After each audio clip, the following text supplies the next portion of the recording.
Picture the last party you were quietly done with by 9. You could see all of it. Who was performing? Who was scared under the performance? Which laugh was real and which one was rent? Paid to keep the room warm. You saw the whole machine running. And seeing it, you couldn't climb inside it. So you found a wall to lean on, said something about an early start tomorrow, and left. You've probably decided this means something's wrong with you. Antisocial. Broken. Too much or not enough. I don't think it's any of that. I think you're paying a very specific price, and no one warned you it came bundled with the seeing. I know that room from the inside. I went quiet in places I used to love. And one night I caught my own face in a mirror at a gathering, that thin, superior little expression, and realized it wasn't depth I was feeling. It was fear in a nicer outfit. There's a real cost to seeing clearly. Schopenhauer knew it 200 years ago. But there's a third reason you can't belong, and it isn't about them at all. It's the one you're going to fight me on. So before we lay out the 3 walls, one thing. If you'd rather be understood than flattered, this is the channel for it. 3 times a week, Monday, Wednesday, Friday, one comfortable illusion taken apart. Subscribe, not for me, for the part of you that's tired of pretending the loneliness is a personality. And like this if the party I just described was a little too specific. Now, the first wall. Here's the setup nobody hands you. You spent years assuming that if you could just see people more clearly, read the room, understand what's really going on under what's being said, you'd connect better. More insight, more belonging. It's a reasonable assumption. It's also backwards. Past a certain point, seeing more clearly does the opposite. It isolates you. The people who notice the most tend to be the ones sitting a little outside the warmth, and they usually assume that's a defect. Something's wrong with me. I'm antisocial. I'm broken. I'm too much for people. I've thought every one of those about myself, in those exact words. But I don't think you're broken. I think you're running into something structural, something almost nobody names, because half of it is uncomfortable and the other half is unflattering. There are 3 walls between you and belonging. Not 1, 3, and they stack. The first one you'll nod along to. The second one you'll recognize slowly. And the third one, I'll be honest, you're going to resist, because the first 2 are about the world, and the third one is about you. It's the one holding the other 2 up. So start with the wall that's easiest to see, the one you'd defend without flinching. Wall 1. A huge amount of human connection runs on shared surfaces, small talk, gossip. The weather, the game, the mild complaint about traffic everyone agrees on. Little rituals where nobody says anything real, and that's the point. The words aren't the message. The message is, I'm safe, you're safe, we're on the same team. It's warmth, and for most of human history it worked fine. But once you start seeing through it, you can't unsee it. The small talk stops sounding like warmth and starts sounding like a script. You watch 2 people perform closeness they don't feel, and you can see the exact seams. And here's the cruel part. Knowing it's a script doesn't let you enjoy it anymore. It just makes you the one person at the table who's aware everyone's acting, including you. I used to be good at that stuff. Genuinely liked it, the easy back and forth, the nothing conversations. Then, somewhere, the volume changed. I'd be mid-sentence in some pleasant exchange and hear myself from the outside, saying words designed to fill air, and something in me just went quiet. Not superior, just tired, in a way I couldn't explain to anyone still enjoying it. So the first wall is simple. The easy stuff stopped being easy, because you can see the machinery now. But that's the visible wall, the one you can almost forgive yourself for. The second one is quieter, and it's not about the small talk. It's about what you now need a conversation to actually do. Wall 2, once the surface stops satisfying you, your threshold quietly rises. You don't just want contact anymore, you want contact that goes somewhere. And that's where a man named Arthur Schopenhauer comes in, German philosopher, born 1788, brilliant and famously difficult, a bitter, solitary man who spent most of his life ignored. Keep that in mind, because he's not just a source here. He's also a warning. He noticed that the richer a person's inner world gets, the less they can stand the shallow end of company. His line was blunt: a person of real inner wealth wants little from other people, and mostly wants to be left alone. The more you carry inside, the higher the toll on shallow connection, and the fewer people can meet you where it actually costs you something to go. So it isn't that there's no one around. You can be in a full room and starving. It's a mismatch of depth. You're reaching for a conversation with a floor that drops out, and most people are, understandably, staying in the shallow end where it's warm. And here's where it gets worse, and where it connects to something I made a whole video about: the empty people modern life manufactures. You're not only lonely because depth is rare. You're lonely because so many people are actively running from their own interior. The depth you're reaching for often has no one home to answer it, not because they're incapable, but because they've spent years making sure they never have to go in there themselves. So that's wall 2. Not too few people willing to be found. But these first 2 walls, I'll be honest, they're almost flattering. They let the loneliness be everyone else's fault. The third wall is the one you'll resist, because it's not about them. It's about what your clarity quietly turned into. One honest pause. I'm not holding the hard part back. The third wall, the one that's actually about you, is next, and I won't gate it. You get the whole thing either way. But a slow, sourced, unflattering essay like this exists a little outside what the algorithm rewards. It doesn't go viral. It gets made because a handful of people decide it's worth keeping alive, funded directly by them, not by a feed chasing whatever's loud. There's a Buy Me a Coffee link in the description if that's you. Pay what you want, or nothing, and stay. Because the wall that holds up the other 2 is the one you built yourself, without ever noticing you were laying the bricks. Wall 3. Here it is. Somewhere along the way, your clarity curdled into contempt, and that contempt is quietly doing a job for you. Let me say it about myself first, because I earned the right to the hard way. That mirror I mentioned, the thin, superior look on my own face at a party I was too deep to enjoy. I finally asked what that expression was actually for, and the answer wasn't flattering. Here's the job it does. When you leave the room at 9, there's the tiredness, but underneath it, isn't there a small, warm hit of I'm not like them? A sense of standing a little above it all. That feeling turns a loss into a win. Loneliness feels like failure. Superiority feels like achievement. So the mind quietly swaps one for the other, and you get to walk out feeling chosen instead of left out. But look at what it's covering. I'm too perceptive for these shallow people is a much softer thing to believe than the truth underneath it, that you're afraid. Afraid of being ordinary. Afraid that if you dropped the depth and just tried, plainly, to be liked, you might find out you're not that special, or get rejected anyway, with no armor on. Too deep to belong is so much more comfortable than scared to be seen without my depth. I know, because I hid in the first sentence for years. That's the wall that holds up the other 2. The high threshold, the contempt for the shallow end. They keep everyone at a distance where they can't get close enough to actually reject you. And Schopenhauer, remember, lived this all the way to the bottom. Right about the price of seeing, and also a bitter man who died mostly alone, certain the fault was always the world's. He's proof the insight is real, and proof of exactly where it rots if you let it.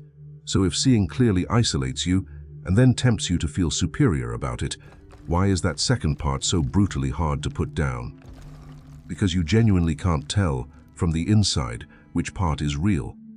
Schopenhauer left us the perfect image for it, the porcupines.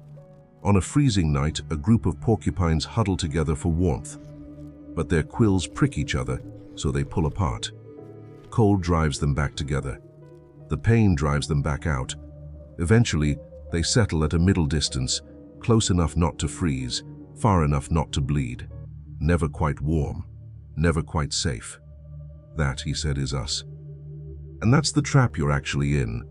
Some of your distance is real quills, genuine seeing, genuine mismatch, the honest cost of a mind that won't switch itself off. And some of it is a coat you put on years ago and forgot you were wearing. Fear, dressed as discernment. The cruelty is that from the inside, they feel identical. The same shrug leaving the same party can be wisdom or cowardice, and you do not get a label telling you which. The research gestures at this carefully. There's a study suggesting more intelligent people get less life satisfaction from socializing, not more. There's another of high IQ society members where mood and anxiety disorders ran roughly double the national rate. But I have to be straight with you, because this channel dies if I'm not. That second study was a self-selected group, and a large population sample later failed to find the link at all. So it's a real signal, not a settled law. Suggestive, not an excuse.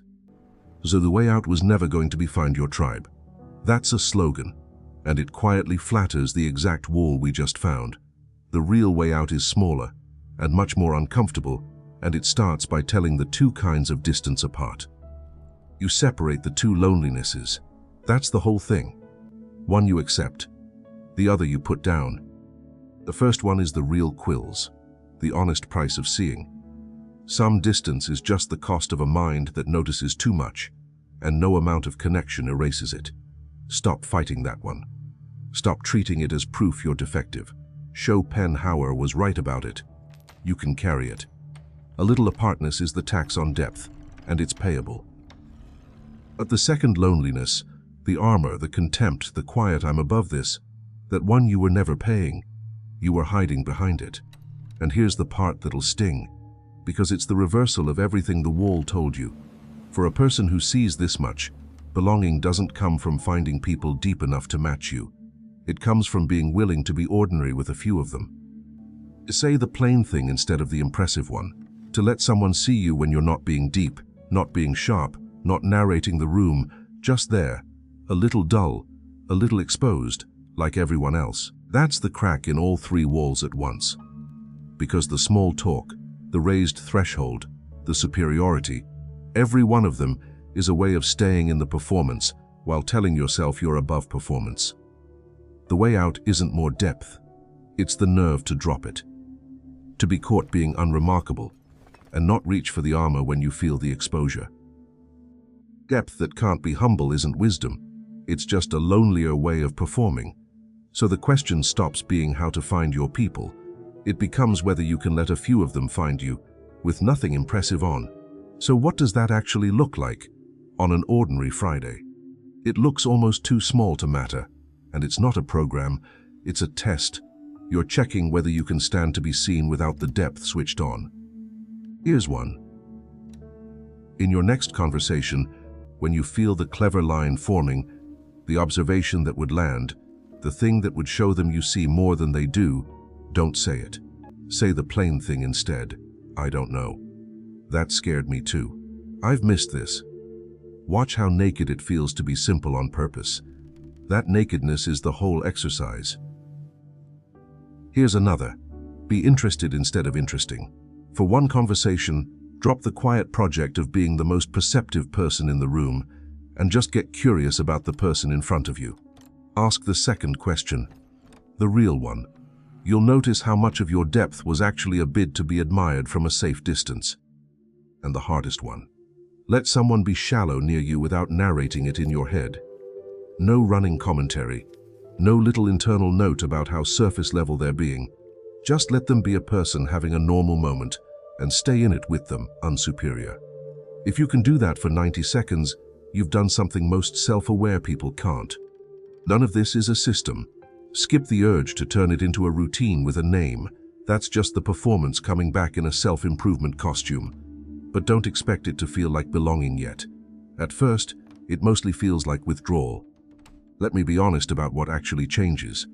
Because it's less cinematic than you'd want. You don't suddenly love parties. You won't become the warm, easy person who lights up a room. The seeing doesn't switch off. You'll still clock the performances, still get tired at 9, still need more quiet than most people understand. Some of the distance stays, because some of it was always real. Schopenhauer didn't get that part wrong. What changes is quieter, and it's underneath the loneliness rather than instead of it. The loneliness stops being a monument. It used to be load-bearing, proof of how deep you were, a thing you almost polished. Now it's just a fact you carry, lighter, because you're not using it to prove anything anymore. And usually, once the armor's off, it turns out there are 2 or 3 people you can actually be plain with. Not a tribe, not a scene, 2 or 3. That's not a downgrade from the fantasy.